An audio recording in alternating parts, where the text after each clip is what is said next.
শহরে বাজারে দেখো নারীদের ঢল, পর্দাবিহীন তারা করে ঝলমল।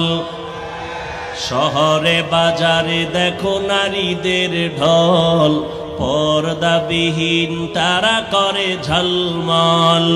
অন্যকে তার দিকে আশেক বানায়, অন্যকে তার দিকে আশেক বানায়। দেশটায় আজি ধ্বংস নারীর বেপরদায়, সবার মুখে একই আওয়াজ হায় হায় হায়। ও বদরগঞ্জের নারী, জাহান্নামী গুনাহগার বান্দির মাথায় একটা বড় ওড়না লাগাইয়া চলে। আর আমার দেশের বোনেরা, যুবতী মেয়েরা ওড়না তো পরেই না, টুকটাক যা কেউ পরে গলার মাফলা বানায়া ফ্যাশন করে।